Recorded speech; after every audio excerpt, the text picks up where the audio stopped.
Hi guys, welcome back to the workshop. Today's video is going to be related to this engine. It's a PAW 29, I believe. I can see in the back of it, it says something 9, so I'm assuming it's a 29. It's bigger than a 19 because I compared it to them. And the only other one they do is a 49, which is much newer. And slightly different.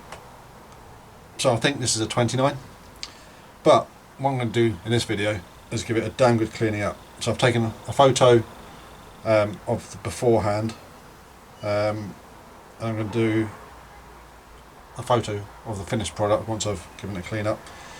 So the plan is I'm not going to take it apart as such. All I'm going to do is take the prop bolt off, possibly take the carb off the crankcase, but I'm going to leave the exhaust muffler and everything on the engine, because to take that off you've got to take the head off, and also at the moment these gaskets aren't in great condition, so I'm going to give it a good cleaning up first and see if those gaskets need replaced. If they do, I'll then give it more of a strip down, or drop some gaskets and get them refitted. So yeah, I'm going to take the carb off, and then what I'm going to do is soak it in petrol, just unleaded petrol, or if you're watching in the States, gas, for a couple of days, just to soften up all of the residue that's on the outside. I'm only doing external clean on this. I'm not doing internal or anything like that. There's a video I'm going to put up here to when I ran this engine up when I first got it. This engine was a bargain engine that I saw in a pile of other rubbish at a swap meet, and it just stuck out like a diamond in the rough, shall we say. So I picked it up cheap, didn't think much of it. It was solid at the time, but got it running. So now I'm going to give it a clean up and see how good we can get it to look. So let's give it a strip down and get it into the petrol. So engine has been soaking for 2 days now, soaking in petrol. All I'm going to do with this is take toothbrush and give it a scrub on the outside just to see how good it will come up. If I can get a load of the old mank off it, I mean a lot of it's just falling off of my hands here. If I can get a lot of the old external mank off, great, just to make it look a bit better. I'll be happy with that. Yeah, give it a bit of a scrubbing.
Okay, so I'm giving it a bit of a scrub up. There's a lot of crap come off it, but there's years and years and years of burnt on caster here. So what I'm going to do is I'm using an old electric toothbrush just now. The reason I'm using it is because the motor's not working anymore. So I'm going to see if I can't get a cheap brand new electric one. I'm going to stick this motor back in the petrol, probably soak it for another couple of days, get a new brush and try scrubbing it up again. As I said, it's coming up not too bad. There's a lot of crap come off, and I think I will be able to get it cleaned up quite nicely without totally disassembling it. So come back to you in a bit when I've got the new bits. So the last time wasn't very successful. What I'm going to do now is give it another scrubbing with my new lovely Barbie toothbrush, which happens to be the cheapest electric toothbrush they had at the shops. So give it a bit more agitation with this, see if it comes off. It's also been soaking in the petrol now for another 2 days.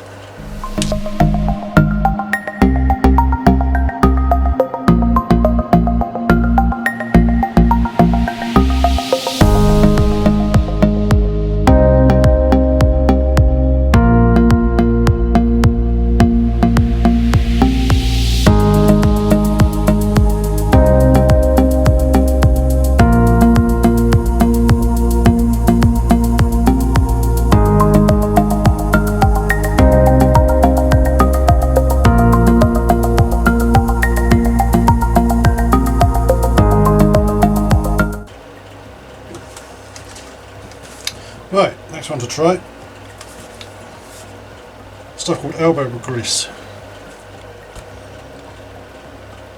The wife says it's good for cleaning stuff, so give it a go on the engine. I'll put a picture up, a detailed picture of this, so you can see what I'm on about.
So that has actually come up pretty well. Stuff's called elbow grease. I've got it from Morrison's, or actually I got it from underneath the cupboard in the sink. No, underneath the sink cupboard in the kitchen, but I have subsequently bought a bottle from Morrison's. And yes, this has been soaking in petrol for another 2 days since the last segment of video, but it has come up really quite nicely. What I want to do now, all I'm trying to do now is just get all the worst of the gunk off it. It's just sitting on it. And then get some oil into it. And turn it over a good few times. Just to lubricate it and flush out any of that cleaning solution that's in there. But I put a picture, I mean you can see just now, I put a picture up just now of it on the bench, of what it looks like now. And then towards the end of the video, once it's run, I'll put another video up of before and after. So I need to get a prop on it now, just get some oil into it, and get it turned over just by hand. Get the oil really worked into it. Because what I don't want is petrol, or well, I don't mind petrol, but I don't want this cleaning stuff sitting inside it, because it could corrode the inside.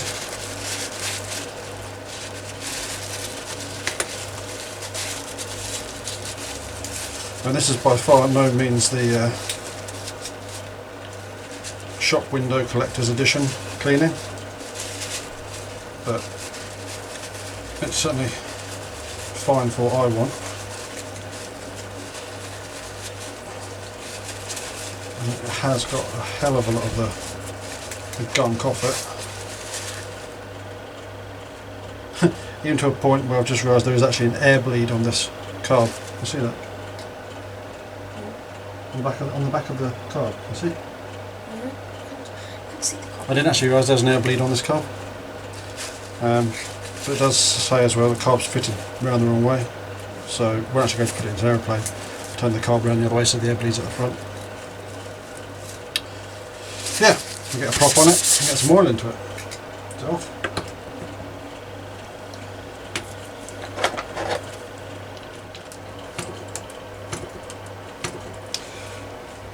So, I am now covered in oil.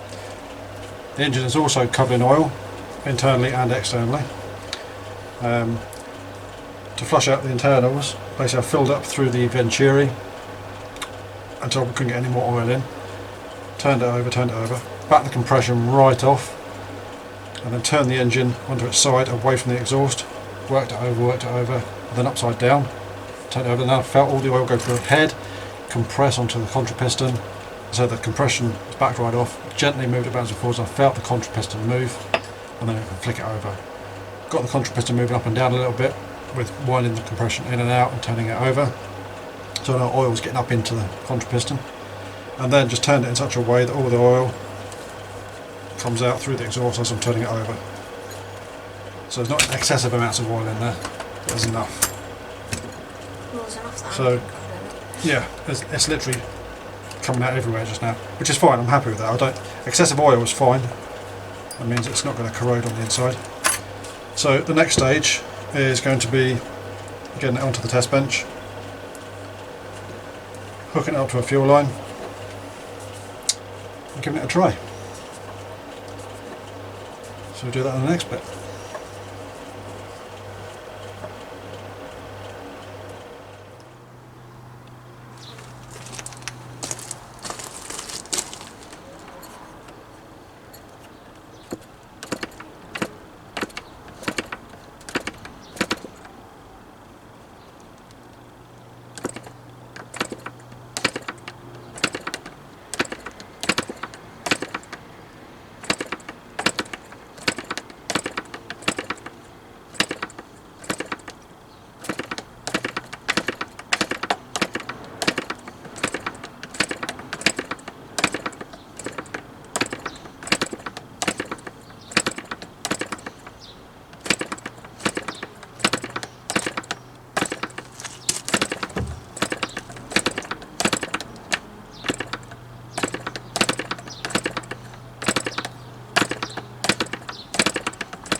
So there you have it, PAW 29 RC DS. I think that's what the full title of this engine.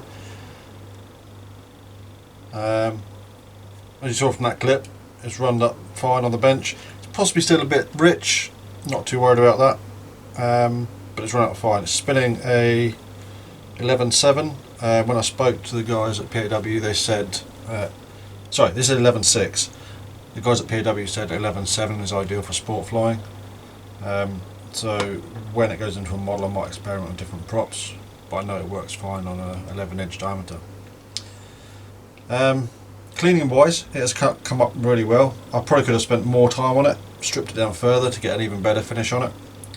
But this isn't going to go into a display cabinet or anything like that. This is going to be flown, so I'm not looking for it to be immaculate. It's surprisingly quiet with this muffler on, which is good, because I suspect I'll be able to run a tube from the muffler down inside the model, keep the oil and everything away from the model. But yeah, very impressed. I don't want to let on how much I paid for this engine when I got it, but it was very much a bargain. I think I said in the previous part of the video, it was in a pile of scrap engines at a swap meet. So I jumped on it, got it, and this is the final result. If the truth be told, very pleased with it. Just need to think about what I'm going to build for it now. Probably going to be a vintage model of some sort. I'm thinking something like Red Zephyr or something like that. Yeah, lots of things to consider. But for now, if you like this sort of video, give us a thumbs up below. All the comments are read and replied to. If you're not already, please subscribe to this channel. Tick the bell, you get notifications for when I put a new video up. But until next time, I'll catch you later.